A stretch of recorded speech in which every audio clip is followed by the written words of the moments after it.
novel and the notes that you provide there, you talk a little bit about your writing process for the novel Cold. Could you tell us a little bit more about your writing process, maybe more in general? Okay, well, my writing process in general, honestly, the words dictate the form. And that's, I guess it's kind of weird to say, but I'll get an idea, and the idea sort of takes shape as just words, and I'm just writing, and so it may be 2 or 3 words, or something a little bit more, and as it starts to develop, sometimes I let it sit for a while, and then other times, I just go with it, and whatever it is that I'm wanting, I never really sit down and say, this is going to be a poem, or this is going to be a rap, or this is going to be a short story, or this is going to be an essay. I mean, they kind of all make themselves apparent after a little while. And sometimes I'll get stuck with the story and then realize that I really need to reframe it and do something different in order to tell that particular story or to speak from that particular perspective. With Cold, it was really a matter of years with all of these different things and trying to decide, well, what am I going to do? I really thought that Cold was just going to be an album. I thought that it was going to be a CD that came out and people would listen to it and say, oh, okay, cool. And for some reason or another, I wasn't satisfied. And there were some other things that I was working on writing, and I thought, well, this kind of goes along with that. And then there were some poems, and they all kind of took place over a specific timeline. So they all thematically kind of felt akin to one another, but they were all different. Some poems, that are meant to be read on paper. Some poems that are meant to be spoken or heard. There were the songs, of course, and then there were like these stories, like these scenes, and they all kind of, like I said, they kind of had these relationships to one another. And at the end of it, I really did have all kinds of writing just sitting there. And I was upset because I had all of this stuff and really didn't know what to do with it. And then being in the graduate program that I was in at the time made it make a whole lot more sense, because then I saw all of these novels, like the multicultural novels, the postmodern works that we studied, and just some other things that I was reading on my own. I came to the conclusion, you know what, I think all of these things can work together. If I'm going to write a novel that is unlike any other novel, then I have to accept the idea that it's going to be unlike any other novel. And that in itself was a process, because, it was maybe double the size when I got the initial draft. And then I had to start taking things out. Well, what moves the story forward? What takes away from that?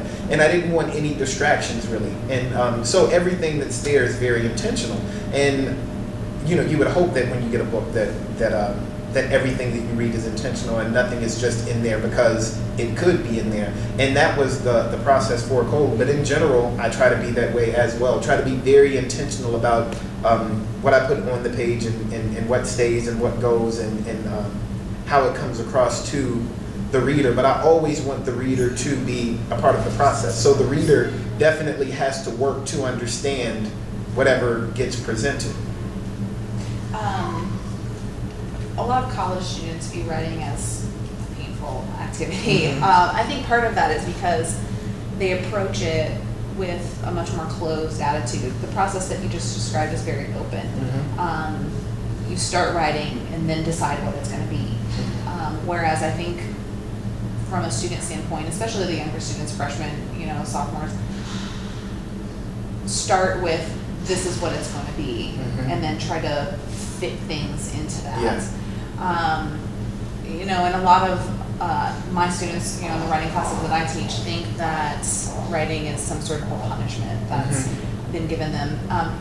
What advice would you give college students about the value and importance of writing, or maybe a different attitude or perspective to approach it from? Well, I would honestly say that, you know, for anybody who wants to write, or anybody who gets stuck or feels as though it, well, writing is liberating, honestly. And I tell my students now, just move your pen. Put the pen on the paper and move it.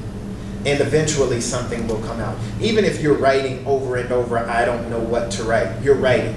And writing is rhythmic. I mean, you kind of have to move your pen, and then once you get used to the way it feels to have words come from your pen, it sort of unjams it a bit. And so for me, honestly, you know, a great portion of the process is letting the pen move, or, you know, doodling, or whatever it might be.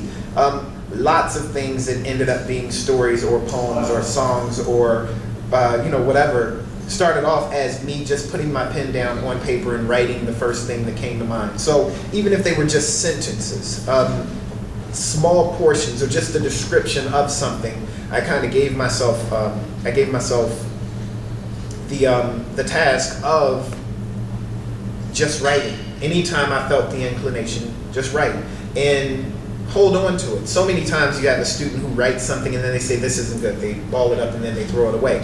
I don't suggest that anybody do that. I think that you write, and if you don't like it that day, you know, put it in a shoebox and come back to it later. Maybe you'll find a sentence in there. And one sentence is worth keeping a full notebook, honestly. I mean, if there's only one thing you get out of there, it's something that could be a part of a greater work, a larger work. So I say to just write, just keep your pen moving.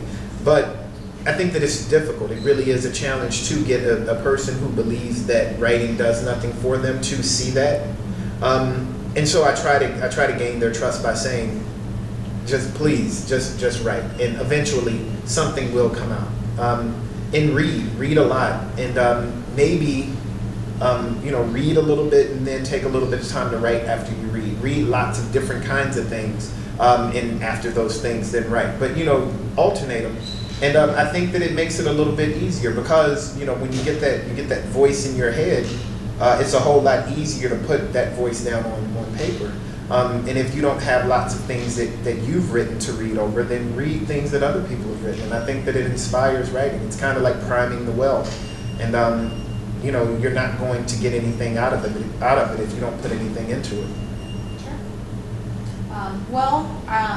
One thing that people probably want to know is where they can purchase a copy of your novel, Cold. Okay, Cold actually can be purchased. It can be purchased at Barnes & Noble. And on the Barnes & Noble website, it's barnesandnoble.com, borders.com, amazon.com. My website is adthegreat.com. It's AYDEE, thegreat.com. And yeah, I know that there's some other websites out there that have it, but you could probably also Google, you know, Cold AD Carson, and something will come up. And the same with the music. You can get the audio from Amazon or iTunes. But if you go to my website, you can also order the hard copies of the CDs. And I believe the Barnes & Noble in Springfield actually has physical copies of CDs that people can purchase as well. Great. Well, thank you for your time. Thank you. Where MJ was the coldest dude and 2 kids. Where the Bulls was the shit, but now they just bullshit. Where a cross just might freeze you if you ain't on your D. Where anybody just might G you if you ain't on your G. Where dope boys, school boys, and hot boys all know it can be good or bad, and it still could be cold. Where we know the best way out the hood is knowledge, but a real education don't mean going to college. Where it's not all right to read books, cause when they read us our rights, we know we getting booked.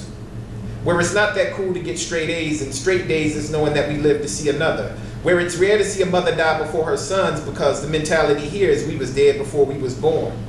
Dead, just not cold, at least not yet. And death is not something we worry about. We scurry about with no fear, dressed up in cold gear, sure there would be more years to come. Right here and numb from the cold, right here and numb from the cold. Right here and numb from the cold, just a little south of the Windy City, so you know it's gotta be cold.